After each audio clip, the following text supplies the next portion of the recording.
The desert winds of Dross 7 howled like living things, dry electric, almost sentient in their persistence. Sand hissed across metal as the half-buried hull of the research vessel, Odyssey 2, shimmered beneath twin suns. Somewhere inside the wreckage, among broken consoles and blinking remnants of pre-disaster systems, Jason moved like a shadow. His combat suit adjusted for thermal pressure hissing as his boots found purchase on the buckled floor panels. The ship had been downed for 23 hours. A recovery team was still en route, but Echo Command had rerouted him to sweep the area early standard salvage and security protocol. What he hadn't expected was the lingering warmth still pulsing in the internal hull or the flickering signs of active life support deeper in the wreck. He paused before a blast door warped inward like a crushed tin can. Scorch marks licked the wall, signs of plasma breach, possibly internal sabotage. With a low grunt, he braced, pushed the panel aside, and ducked through. It was darker here. Cooler, too. The emergency lights strobed faintly, illuminating what remained of the ship's medical bay. Tables overturned. Fluid reservoirs shattered. Then motion barely perceptible. A curled form still and silent amid the chaos. Jason approached, slowly lowering his pulse rifle. A figure, slender, unmoving. She lay against the far wall, draped in fragments of what had once been a sterile gown. Skin lavender, almost glowing in the flickering red of the backup lights. Her limbs were long and elegant, twisted unnaturally. Silver strands of hair clung to her temple, matted with dried fluid. She was breathing shallow, but alive. Leanne. His visor pinged the confirmation a second later. Female adult signs of dehydration and mild neural dissonance. No threat. Jason hesitated. Protocol was clear. Leave the subject and report. Any unauthorized rescue of alien personnel, especially Leanne, was to be cleared through military biocommand. This wasn't a war zone, but relations between Earth and the Leon Directorate were still complicated. But there was something about the way she was curled in on herself. Not defensive, vulnerable. He knelt beside her, resting a hand against her neck. Warm, pulse irregular but stabilizing. She stirred faintly at his touch, lips parting. Jason exhaled slowly. To hell with protocol. He lifted her gingerly, letting her head rest against his shoulder, and felt her weight settle into him. She was light and cold. The nearest HAB module was 3 clicks west, where Echo's temporary outpost had dropped emergency gear during the initial planetary survey. He didn't wait. Carrying her bridal-style, Jason retraced his steps through the fractured corridors, each footstep reverberating with quiet urgency. Outside, the air shimmered with heat. Sand curled around the broken vessel like a patient predator, always waiting to reclaim metal and bone. He adjusted the filtration on his visor, the wind screaming now, as a dust front loomed on the horizon. The first grains stung his armor like pinpricks. Visibility dropped to 20 meters. He pushed through it, shielding her face with the side of his body as the sandstorm fully consumed them. By the time the outpost came into view, low profile, barely a dome against the terrain, his breath was ragged. He keyed in the security override, the door hissed open, and the AI welcomed him in that same sterile female voice he'd always found oddly soothing. Once inside, he laid her on the thermal cot in the med section. Atmosphere stabilized. Temperature normalized. He removed her ruined gown, replaced it with a thermal wrap, and set the rehydration IV. She murmured then words in Leanne, soft and uncertain. Her hand moved weakly, brushing against his wrist. Jason paused. That small unconscious gesture, the way her fingers curled, seeking warmth, not survival, anchored something in him he hadn't realized was drifting. He placed his hand over hers just briefly before standing. The storm outside intensified. The outpost would hold. But it wasn't just the storm keeping him inside. He returned to her side once more, this time, seated nearby, his helmet resting on his knee. Her breathing had evened out. Her brow smoothed. And in that quiet, amidst the low hum of artificial life, Jason found himself staring at her face longer than he meant to. Her features were beautiful in that abstract, unhuman way. Cheekbones too high, eyes slightly larger than proportion should allow, and faint markings along her collarbones that pulsed ever so slightly with internal bioluminescence. It wasn't desire he felt, not exactly, but resonance, some low, unspoken recognition. She was alien, yes, and yet undeniably present. The kind of presence that made silence feel full rather than empty.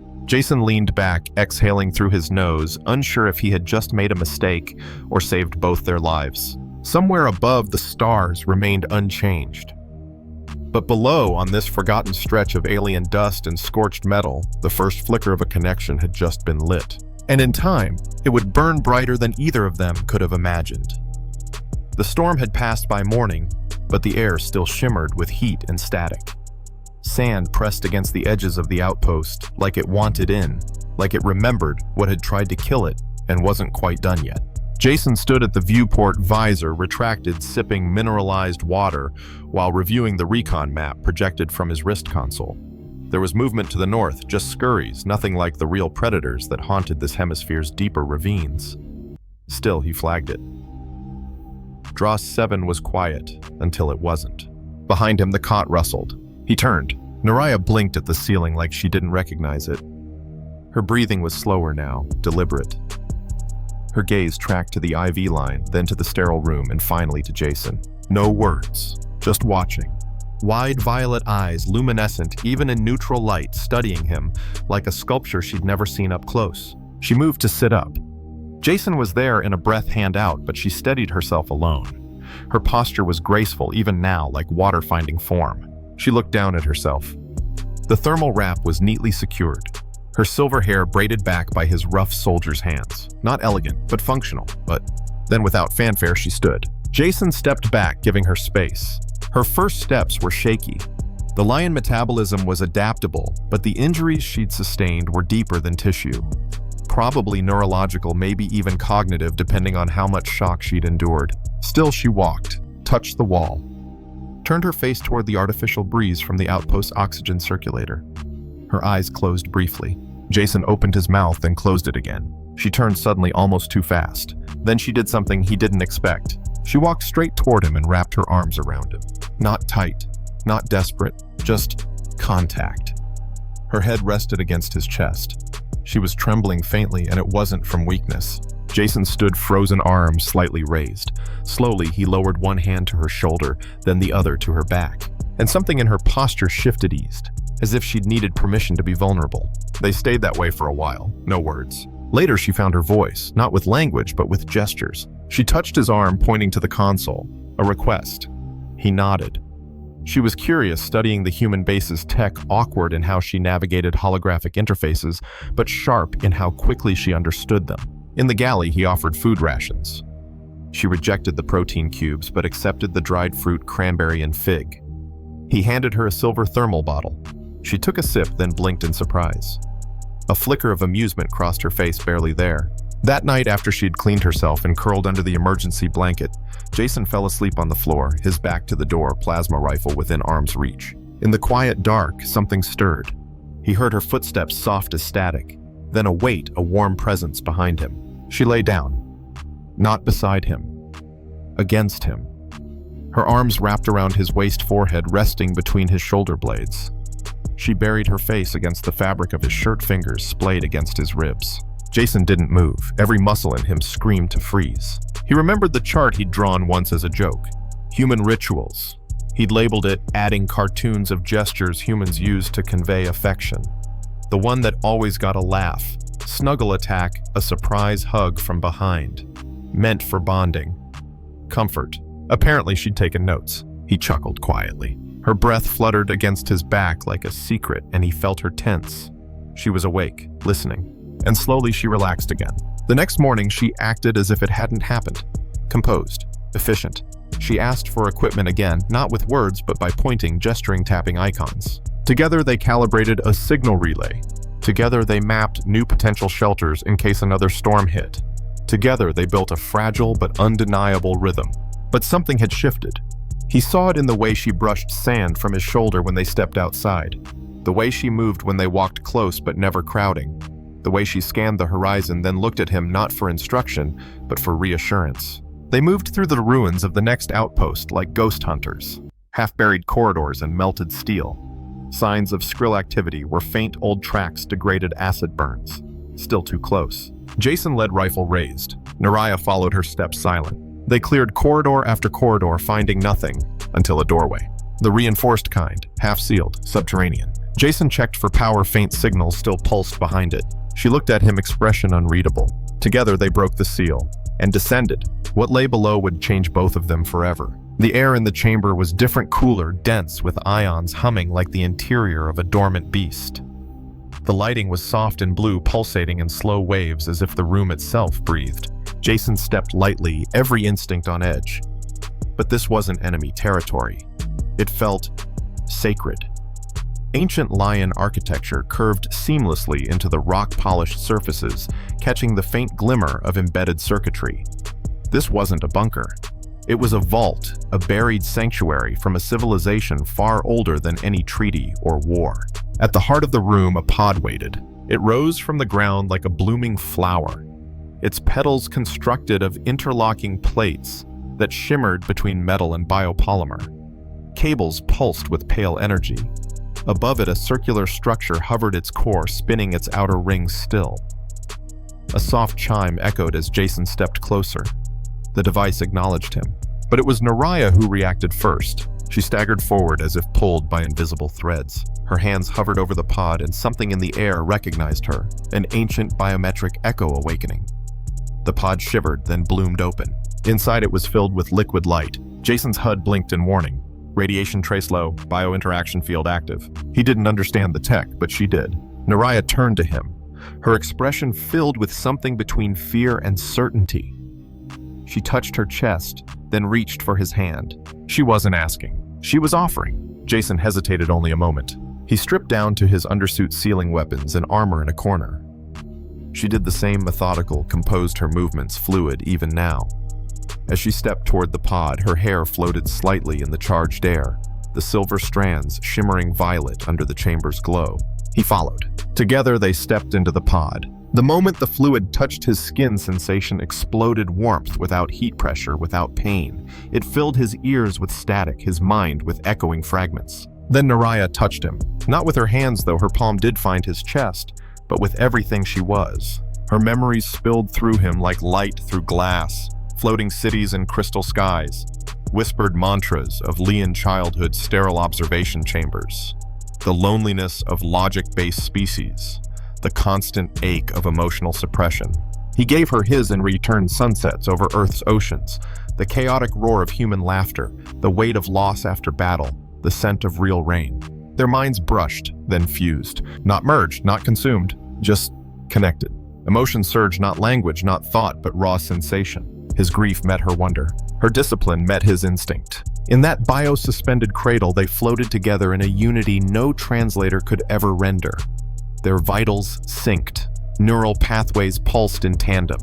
Somewhere deep in the fluid matrix, old genetic sequences responded, adapting, harmonizing, predicting compatibility, not just biologically, but emotionally. The system read their link, confirmed it, validated it. The chamber lit up.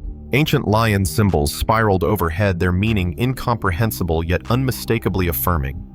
Jason felt his heartbeat align with hers. He didn't know if it was love, but it was something deeper than desire, something forged in the crucible of survival and choice. When the pod opened, the air felt cleaner, lighter. Jason opened his eyes. The world looked the same, and yet entirely different. Beside him, Naraya exhaled. Her skin shimmered with a new tone, less lavender, now edged with warmer hues. Her irises gleamed with flecks of copper. She touched her temple, then looked to him. Their thoughts no longer needed words. He was inside her head, and she was in his. It wasn't constant, wasn't invasive, but awareness flowed between them like low-frequency music, soft, unceasing, intimate. He felt her exhaustion, her curiosity, her confusion, and her tether to him. They dressed without speaking, but with perfect coordination. When he reached for his glove, her hand was already there, passing it. When she turned toward the door, he was already in step beside her. As they ascended the stairwell, an emergency pulse from the command net blinked on Jason's wrist console. Skrill movement. Multiple contacts. Jason clenched his jaw. She felt it. Naraya touched his arm, not to stop him, but to steady him. When they stepped outside, the wind was calm, but the horizon burned orange. Dust stirred like ghosts. The storm was coming again. Only this time, they were ready. Druss 7 no longer looked lifeless. From their perch atop the ridge, the planet felt like it was shifting alive, hostile and watching. Across the horizon, the telltale shimmer of heat distortion twisted into something more sinister, skrill movement undulating like a tide of steel and muscle. Jason zoomed in through his visor. Dozens of the creatures, maybe more, advancing in a wide crescent formation. Six-limbed armored, moving with an eerie coordination that suggested intelligence. Too much for the sentry guns to handle alone. His pulse rifle hummed to life as he checked the power cell. But before he could step forward, Naraya placed a hand on his back, not to hold him back, but to remind him they weren't alone anymore. Something flickered between them, an instinctual thread that had nothing to do with training. Jason looked toward the canyon wall. Naraya was already scanning at some part of her, knowing what part of his mind was processing the terrain. They didn't speak. They didn't need to. Their linked thoughts shared the load, his battlefield instinct, her spatial analysis. It was like fighting with a second brain, but one that knew when to be soft. They moved, over the ridge, down the slope, across loose shale and thermal fractures, and the skrill followed. But something else followed too. Jason's HUD blinked, then fuzzed. New interface detected. It wasn't Earth tech. It was her. Naraya extended her fingers, the air around them pulsing as her neural field interfaced directly with the weapons grid Jason carried. Her systems weren't controlling his rifle. They were completing it. Suddenly, the targeting reticle shifted, more precise. It tracked skrill paths, not as trajectories, but as probabilities.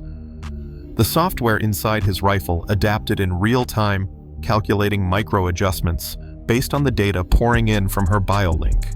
He fired. 1 shot. 2 kills. The skrill reeled. They weren't ready for this.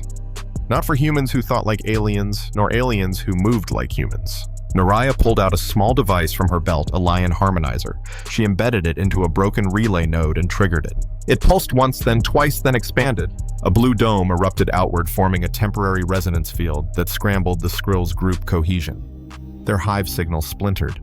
The front ranks stumbled, breaking into disorganized scuttles. Jason was already there, moving between them with precision strikes. Plasma bolts lanced through Thorax's limbs, dismembered mid-sprint. Every time he moved, Naraya was half a step ahead, already guiding energy flow to the pulse beacons, amplifying his reach. They were fighting as one. Then the ground shifted again. A new skrill emerged, larger, taller than both of them.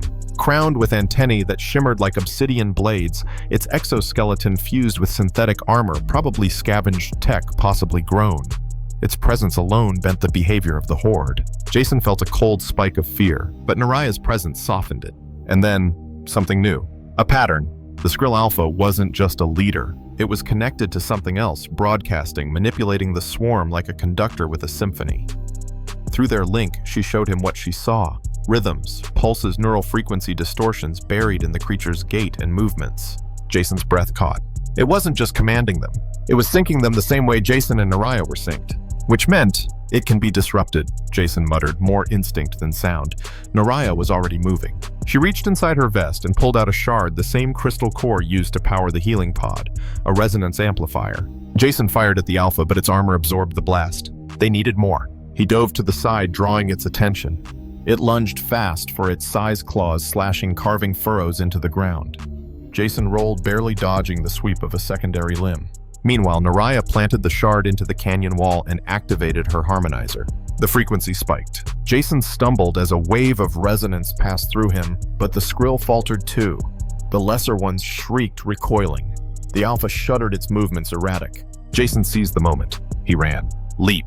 Climbed the creature's leg like a grappling anchor, using the joint gaps as purchase. At its shoulder, he raised his rifle, switched to overload, and fired point blank into its cranial node. The blast illuminated the canyon. The Alpha dropped, and the skrill fled. Jason landed hard-breathed, gone ears ringing. But the silence that followed wasn't empty. It was full of something new, a strange, quiet reverent. In the echo, Jason looked up to see Naraya standing at the canyon's edge, hair flowing in the wind, eyes glowing faintly with residual power. They didn't speak, but across the distance, their minds touched again. They had become something the enemy couldn't understand, and that was their greatest strength. The wreckage of the battle still smoldered, twisted metal and scorched exoskeletons littering the canyon floor.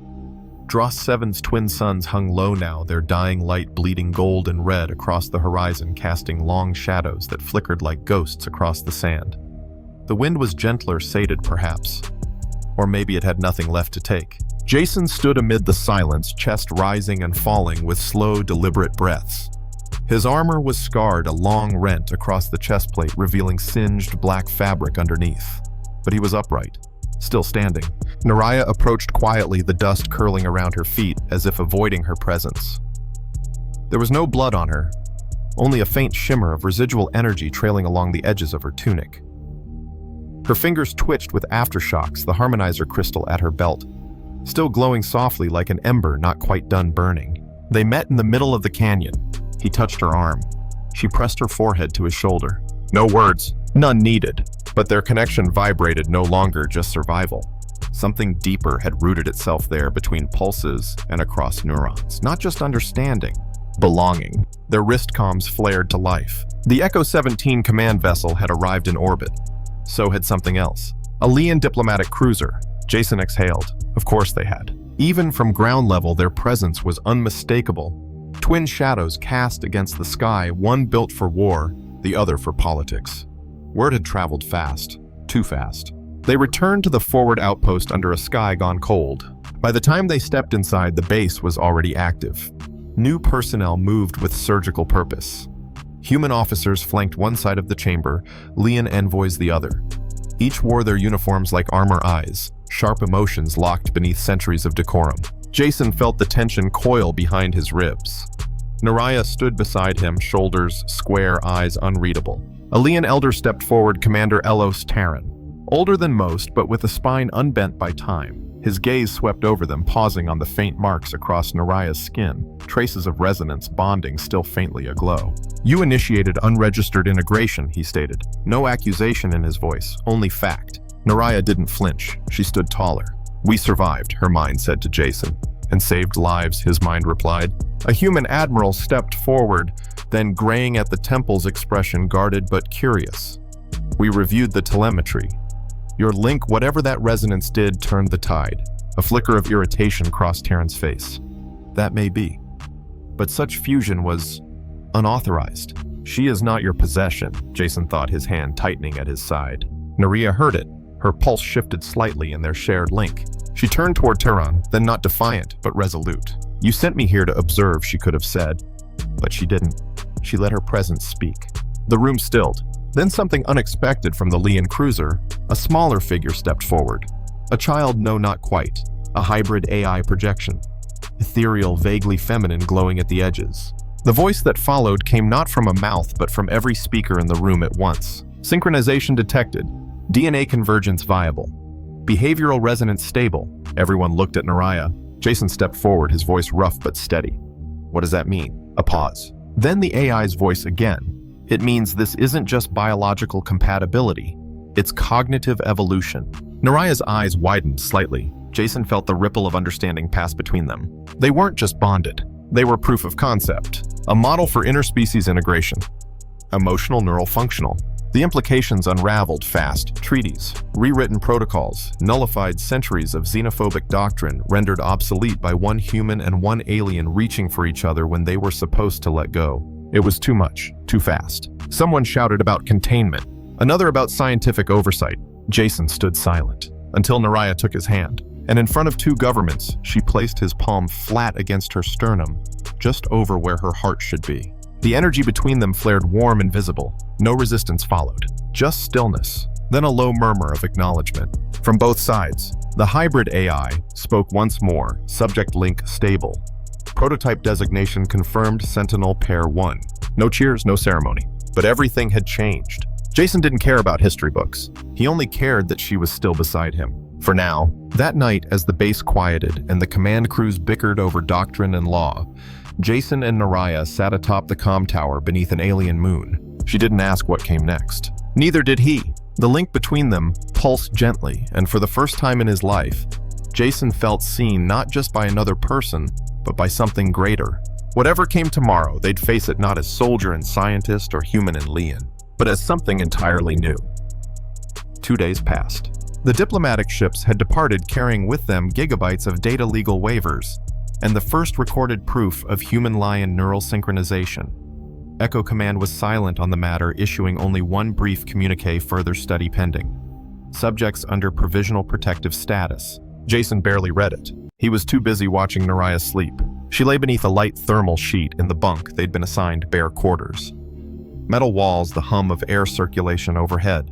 But in her presence, the room felt warmer. Not romanticized, not easy, just real. Her breath was slow, controlled. She didn't sleep the way humans did. Her species cycled between bioneural meditation and metabolic cooldown. But now in this moment, she had slipped into something closer to dreaming. Jason sat at the edge of the bunk boots, still on hands clasped loosely between his knees. He watched the rise and fall of her back and wondered not for the first time if any of this could last. She stirred. Eyes half open, she met his gaze, not startled, simply present. Their link pulsed again, soft as a sigh. He didn't speak aloud, neither did she. But between them, a current moved. Worry. Affection. The knowledge that time wasn't theirs. By sunrise, the orders would come. One way or another. Would they be separated? Studied, assigned to separate sectors for further observation, or worse, silenced before their bond disrupted the architecture of interstellar diplomacy.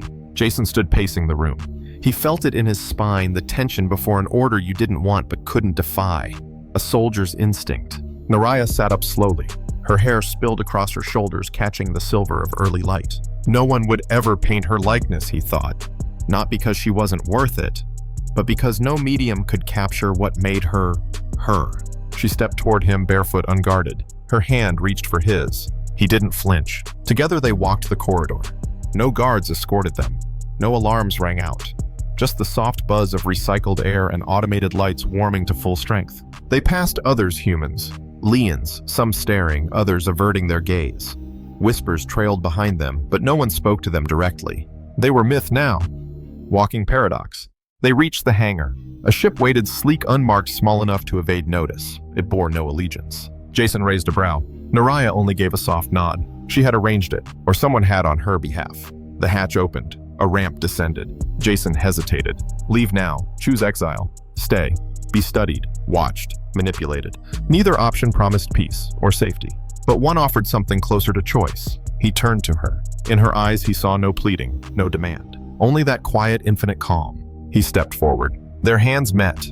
The hatch closed behind them. As the ship lifted, no one followed. They didn't head to Earth or Leah. They set course for the edge's uncharted sectors, unclaimed systems, unknown space. Their bond pulsed low and steady.